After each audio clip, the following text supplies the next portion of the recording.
There's enough in your vortex to keep you thriving for 20 or 30 lifetimes. That's how dynamic it is. That's how big it is. And you want some of it. How are you going to get it? You got to tune your tuner to the frequency of what your inner being is broadcasting, which is what we're calling the receptive mode. You got to get in the receptive mode. You've got to think like your inner being thinks in order to be in that receptive mode. You can't be blaming your husband. You can't be blaming the economy. You can't be blaming government. You can't be blaming an employer. You can't be focused on the absence of what you want and tune your tuner to what your inner being is broadcasting.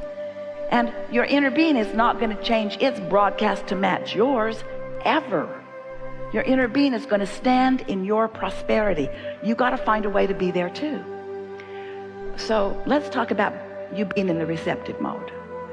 So the receptive mode means you've got your tuner set for something. And if you're walking around in this world like most people, what you're observing is what's causing you to set your tuner. Esther set her tuner from a telephone call she received just for a moment until she realized she'd done it, and then she said, uh-oh, gotta go. And then she did something about setting her tuner differently. You see what we're getting at? Money's the hardest thing, really, because that's the thing that you've been worried about the most for the longest. And that's the thing that you've activated a bunch of vibrations about, usually, that you're not going to change overnight, but you can change them, and you must. If you want the prosperity that is due to you, you've got to cash in that vibrational currency.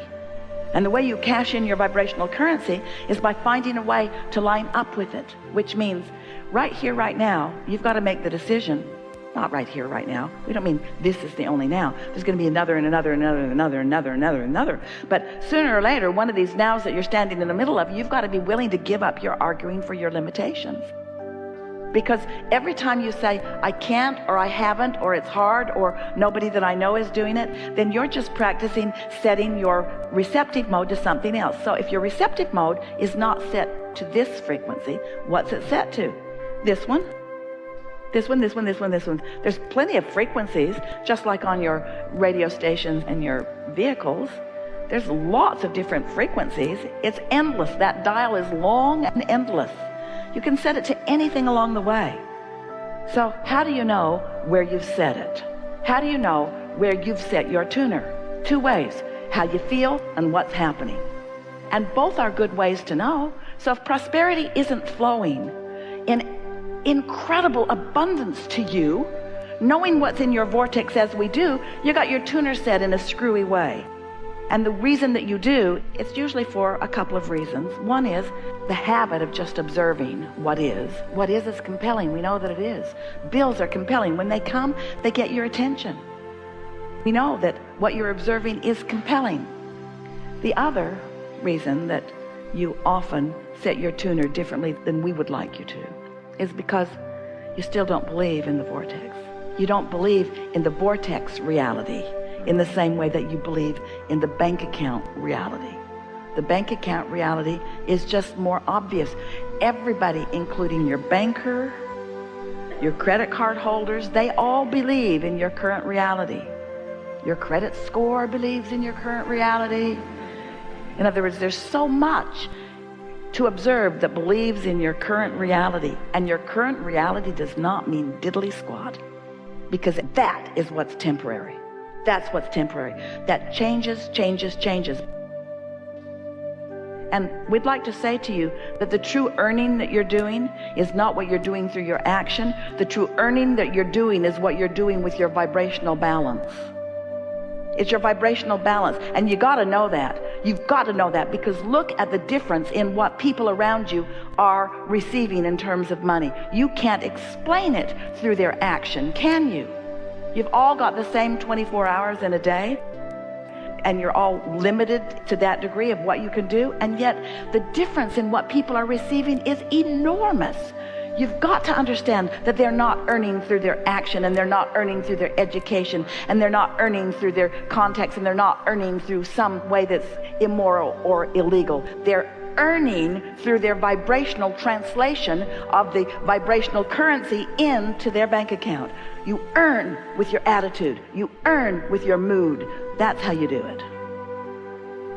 For a long time, we've been talking to you that Creation is about asking, source answering, and you letting the answer in. Step 1, 2, 3. Asking's easy, isn't it? The more delicious life is, often the more things that you want to experience in it, the more experiences you want to have. So the asking part is not a hard part. When you don't have enough of something, you know that you want more. Source recognizes every time you ask. Now here's an important thing that you may not have heard us say before about this step 2. Source knows what you're asking for and only has a vibration about what you are really asking for. So this is interesting. When you feel like you don't have enough money and it causes you just for a moment to send off a rocket, I would like more money, meaning I want more freedom, I want more experience. Your inner being becomes the essence of the freedom and the essence of the experience. Your inner being extracts from that vibrational contrasting experience what you do want, because that's what your inner being does. Your inner being never focuses on the drama or the trauma or the trouble or the lack, ever. So from your synthesis of life, you've never heard us say that before, have you? From your synthesizing of life, you are emitting pure desires that your inner being is recognizing, focusing on, and taking as inner being point of attraction. Now, do you accept there's you and your inner being? Do you accept that your inner being is offering a vibration and that law of attraction is responding to your inner being's vibration, just like law of attraction is responding to yours? So when you ask for more prosperity, your inner being immediately becomes the equivalent of more prosperity. But if you don't immediately become the equivalent of prosperity vibrationally, as in being optimistic or anticipation, then there's a vibrational difference between you and your inner being, and that's when you feel doubt or fear or worry or jealousy or anger or whatever those feelings around money often are. So the good news here is that your inner being has become more prosperous every time life has caused you to seek more prosperity. But you've got to find some way of syncing up with the way your inner being feels about this. And when you do, now there's no contradiction in your vibration. There's no tug of war going on. Now you and your powerful inner being are standing in the eye of the vortexual hurricane that law of attraction is causing around you, and more money is coming to you.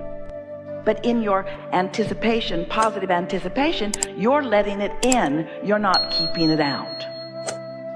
Now that's just the law-based explanation of how the money comes to you. Now another way that we are wanting to explain this to you is that when you feel good, you're in sync with your inner being. And when you're in sync with your inner being, that means you're in what we're calling the receptive mode of what your inner being has already amassed and attracted.